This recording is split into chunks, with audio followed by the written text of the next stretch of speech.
Alrighty guys, a little bit of progress to show you guys today on my fence. Seems like I just can't get any work done on that, but keep getting slowed down. One thing, of course, that slowed me down is the dozer's still not running. I went ahead and pulled the positive battery cable off, and I think that's what's causing my problems with it not wanting to start. It'll be hard to see, but there's quite a bit of corrosion on the cable itself. You can kind of see it in there, and this is about 6 inches from. I've cut about 6 inches of that off to try and find some uh, better better material. So I'm hoping that it's just a matter of the cable not, uh, you know, doing its job. Wire actually. Hopefully it's just got a lot of resistance in it, and that's what's causing it not to start. So I've got stuff to make a new cable on the way, and it's pretty cool. Thanks to Blacklisted, hooked me up with Remy battery, and they've got some cool solderable connections. So it'll be a better connection than these, like the crimp-on connection that's on this end. As you can see, this is just kind of crimped on there, and not professionally either. It's not. They didn't use the right crimp tool. It looks like they just took a punch to it. And so the reason I'm thinking that this is my problem is because I've had problems with it since the day I got the dozer. Literally after my buddy dropped it off, we rolled it off the trailer, and then he left. I went to start it just to move it, and it wouldn't start. So I was like, what the heck? And just jacked with the positive battery connection, and that's what got it running again. And then I've had problems with it ever since, just intermittently not wanting to start. And so I know the battery's charged. If it's not this battery cable, it's probably the starter itself. And so I can either get that replaced or rebuilt or whatever I need to do if that's the case. But the first step will just be replacing the battery cable. So as soon as I get that stuff, I'll show you guys. Hopefully that fixes it. So I'm going to show you where my grass is growing and some progress that we did get done on the fence earlier. So pretty excited. All right, so real quick, the last time I showed this grass that I'd seeded, I think I was talking about how green it all looked, but I think it was kind of hard to see specifically kind of where I was at, but it's all coming up really good. So check it out. You can kind of see it a little bit better now, I think. And there is kind of a bare spot right here, but further on down, all the way around the pond's looking really good. Lots of grass coming up. So very cool. Very excited about that. And I think I said it before, but we seeded like it was 100 pounds of grass seed just around the top of the pond here. Look at that. I don't know how well that comes out on camera, but up here it's just thick and looks great. So I did have some of it kind of washed out up here a little bit, but I mean still yet you can see how much green's starting to come up here. And even the thinner areas, there's still a lot of grass growing in there. It's just not quite as thick as some of the other spots, but that's okay though. The native grasses will move in. The seed will blow in off of the pasture right up here. And unfortunately, there's a lot of broom sedge up there. It's going to end up in here as well. We'll try and control that. I'm going to burn that pasture in the spring. This next spring, I'm going to try to anyway, and that does a lot for controlling that broom sedge. For whatever reason, it's just a really good way to kill that. So, and you can see kind of, where the water was running off through here. And then, so kind of funny though, look at all that. Looks great. But a lot of my grass seed ended up down here. So it's still not, wasted, because this will all be within the fence. But see all this young new grass all coming up in here. That's all part of my grass seed, all of this. There's some more over here. So anyway, on the fence though, we came through here. My neighbor helped me out, and we have all of the fence posts cemented in. So they're solid, not going anywhere. So all the way through the whole thing, there's 25 total posts. We got them all cemented in. They're ready to go. So I just need to come back and weld the horizontals across them. And my welder's broke right now. But we got a little project I'm going to help my neighbor with, doing some welding with their welder tomorrow. And then we're going to try and come over here and start working on this weekend with their welder. And they're going to help me out. So nice to have good neighbors. But what I'm planning on doing here, so this is, as you can see, a soft spot. I need to work on this a little bit more, so that this doesn't, you know, just completely cave off and fall into the creek. And I talked about all this before, but this used to be where the pasture drained to, back to the creek over there. So what I'm going to do to kind of fortify this is I've got the 2-post here that, you know, I'll tie these together, and then I'm going to put big long pipe across here and tie to that. I didn't want to put a post right here in the middle because I'm afraid it'll just, you know, wash out and whatever. But so I'm going to go ahead and just tie all this together with pipe fence across this, and hopefully that will help. If this does wash out under the fence, it's going to give me something that I can hang tires off of or whatever. And it's just going to give me a little bit more structure for the fence. That's the idea. So hopefully it doesn't wash out too bad, but if it does, I'm just going ahead and putting these posts in. It's not that big a deal to do, and so I'll have a little bit more infrastructure there. Now from here, the fence is actually going to run up, and I need to do a little bit more work before I actually run the T-post and wire and everything. But it's going to run right up through here, really tight next to that tree, which means I may go ahead and decide to just take that tree out, and maybe both of these. But I don't know if you can see that, but over here there's another kind of a corner right there. And so it's going to be really tight, and it'll have a little bit of a curve to it coming around there, I think, but no big deal. That'll be all right. To over here. So anyway, it's a good step to get all these in. So now it's just kind of waiting on me to get the welding done, and I need to get my welder fixed so that I'm not you know, relying on my neighbors. They're perfectly happy to help me, and they're great, as I've said before. Right here you can see we changed directions, head off over there, and that's that really big deep hole over here that I'm gonna have to cross. But it's all done. I still need to push the fence out, but for now, I mean, I can work around it. So I might try to do it with the backhoe. I've got all the fence posts removed, so it might do it, but it's I don't know, pretty wet still. So the backhoe doesn't get just great traction, 2-wheel drive and all. A few little things like this tree, I just need to cut it up into smaller pieces and get it pulled out of the way. Then we get over here, and the same type of thing, just like that soft spot over there where I'd filled in that wash. I've got kind of a similar situation here. I'm going to run pipe fence all the way across it. That way I've got structure there to hang panels and stuff off of to fill this hole. Now, I can't just fill this in because this drains, I mean, it's all the way back over there. It drains this whole kind of wooded area, all drains down through here. You can see all the driftwood down there. So what I'll do, though, is just off of this post here, all the way across to that one, I'll run one across the top and one down lower, and then I'll be able to hang panels off down in there. And the idea with that is that they'll be able to kind of hinge on that bottom pipe that I run across here, and it kind of blow out and let the water and driftwood and whatever go through there, and then it'll be relatively easy to just put it right back up. And then the last thing I need to do, other than, of course, build the actual fence. Hang on just a minute. I love that sound.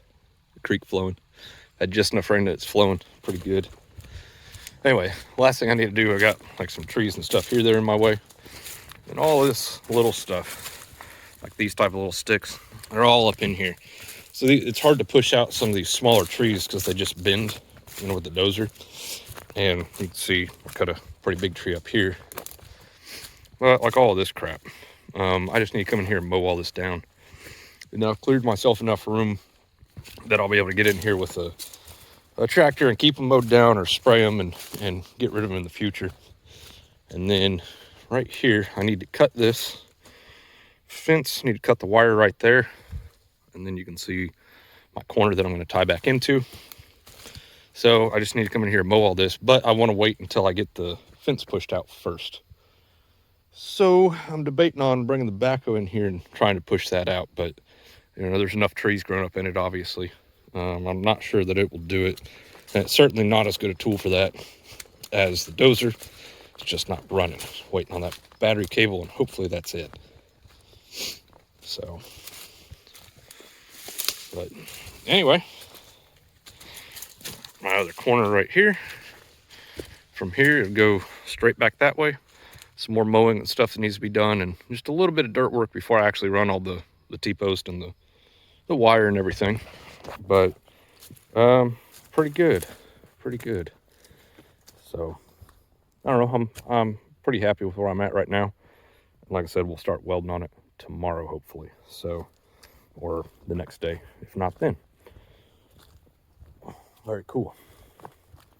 So I can't wait to have this done. I feel like I've been working on it forever. And I mean, I kind of have.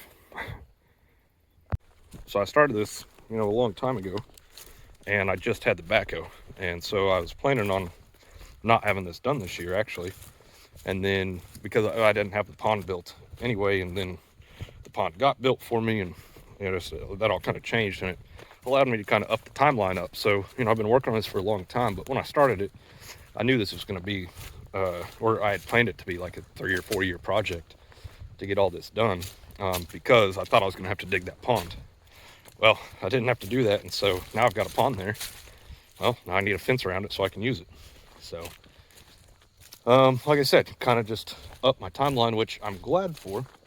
It's one of the problems I had last year when it got really cold. It was like negative 14 degrees for like 2 weeks in a row. Something like that. I think negative 14 or negative 13 was the lowest I saw it, but it didn't get above 0 for weeks. And anyway, I lost some calves to it, and I just didn't have a place with any good shelter for them.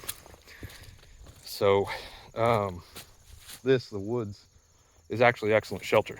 It's enough of a windbreak. They'll be able to get into some of this thicker type stuff and kind of bed down. And even like in here, right here, if I wanted to, if it was really nasty, really windy, snowing and stuff like that, I could come in here and unroll hay bales in here for them that they can kind of make a little bed in, and I won't have any calves this winter, which is kind of a problem. It put me in a bit of a tight spot this year, money-wise, but it's all good. So I made it through.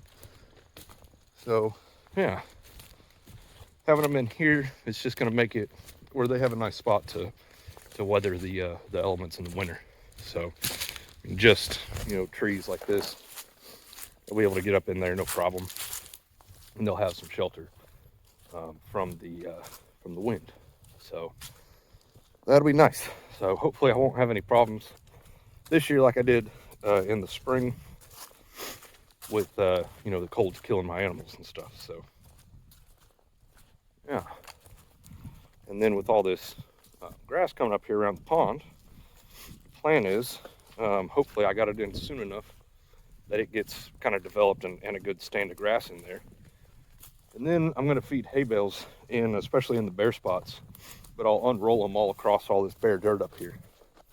It's not really bare anymore, but the cattle will eat that hay down. They'll eat most of it, and what they don't eat, they'll just stamp it into the ground down here, right? And then they're going to poop all over it, and that's just fertilizer, and pee all over it, fertilizer, once again. And so then they'll work all that biomass down into the ground from the hay that they don't eat. And yeah, in theory, it'll be awesome. So yeah, come spring, this should be just, grass should just come back like crazy, and all this grass will come right back up, and then they're all cold weather grasses in here, so they'll come up first and hopefully develop a really good cover of grass for me. See it all in there. I'm so happy. Love it. So anyway, it's all kind of coming together with the pond and everything. So really happy about that. I don't know how well you can tell, but the pond is starting to fill up a little bit. We've had probably 7 inches of rain in the last month or so, and we went 5-6 months with no rain. It's been dry out here, so thankful for all this rain. It does kind of make things muddy, so it's a give or take, right? Yeah, people always say farmers are never happy. It's raining, you wish it was dry, and when it's dry, you wish it was raining. Yeah, whatever. It gets hot, that makes the grass grow, but then everything else sucks. It gets cold, all the grass dies, and everything sucks again. But that's just kind of the way of it. Right now, though, this is the perfect time of year, in my opinion. It's one of my favorites. This time, and when the weather's just like this in the spring, it's just awesome. 60s and 70s, great time to be out here working, building fence, doing whatever I need to do. So pretty cool. Try and get some stuff done. The only problem with this time of year is that our days get shorter, so that's, yeah, it limits me a little bit. You know, this time of day, I don't know, I guess you can kind of tell the sun's on its way down right now, but it's not even 4 o'clock yet, I don't think. It might be, but certainly not 5. And in the middle of the summer, you know, the sun doesn't reach this point until like 8 o'clock at night, something like that. So sun goes down quite a bit sooner, and that slows me down. So one of these days, though, I will have a shop building with lights in it, or something with lights in it that's covered, so that I can still keep working on equipment, whatever I need to do, maintenance and repairs and stuff like that. It's not quite there yet. I do have kind of an interesting idea that I think I'm gonna do. So let's run over there and look at this real quick. Alrighty, so I'm over here in the pins, and this is where I'm gonna build my little med shed, whatever you want to call it. It's gonna get attached right here. So basically this piece of pipe fence all the way down and all the way to that corner, and maybe a little bit past. Well, no, not past, but all of this fence I'm gonna take out. Okay, and then I'm gonna build, I'll replace this. The front of this is going to be some smaller, like stalls, I guess, that will be covered. They'll have a roof and walls and everything on it. So I'll have 2, maybe 3 pins if I can fit them in here. Right here, they're going to be covered, so they'll be out of the elements. So, like I said earlier, I did have problems with losing animals to the elements this spring when it got really nasty. And that's why I'm wanting to build this. And then right there, this will all be pins. About where I'm standing right here is going to be an alley that just runs across this way. And then starting about right here is going to be a little insulated room that I can put cattle in and work on them or whatever, if it's cold and freezing and whatever, I'm having problems. And then right here, back up to this fence, and all that pipe fence is all going to stay. But the plan is to put a like an insulated room in here that I can keep all my medical stuff in, you know, veterinary type stuff. Keep that all right here. As you can see, hydrant right there. I've got water out here, and then just past this tree right there is a power pole with a transformer on it. So it's already got the transformer up there on it. I think you can see that. I've talked about all this before, but just kind of an update. Come on, transformer. Yeah, there's a transformer up there, right? There, you can see it. Anyway, so it'll be easy to run power from there right here. And I can have a water heater, keep a little refrigerator out here. To some medicines, you have to store them frozen and stuff. And everything keeps better if you keep it cool. So I was just going to put a little window unit on it or something like that, that I can keep it from freezing in the winter. I can keep it from being 150 degrees in the summer, just enough to keep up with it. But I was talking about it the other day with my neighbor, and this was originally, it was going to be a 10 by 10 room here for storage and a 10 by 10 room here for working animals, or working on animals, right, if it's cold. I don't think I need that much space though for that, the little heated room. So what I'm thinking about doing is making this like a 10 by 15 foot apartment, if you will. And then I can get out of that camper trailer and just move into the pins. Basically, I'll just live in my pins. Now, there's two main issues that comes with. One, I don't have any form of septic out here. So I'm looking into composting toilets. Might try that. So that could be a cool option. I can just put out here, and then all the gray water I'll just drain straight into this ditch right here behind me, and that'll just go right into the pond. So water from taking a shower, washing my hands, cleaning dishes, stuff like that, just drain it right into the pond. So no big deal. Just a little bit of soap won't hurt anything. And then I essentially won't have black water if I use a composting toilet. I'll just end up with compost that I have to clean out every once in a while, and I'll just go spread that in the pasture somewhere. And that's fertilizer, right? So why waste my own manure, is my thought, when I could just have a composting toilet and put it out here and let the grass eat it. So if their manure is good enough for the grass, then I reckon so is mine.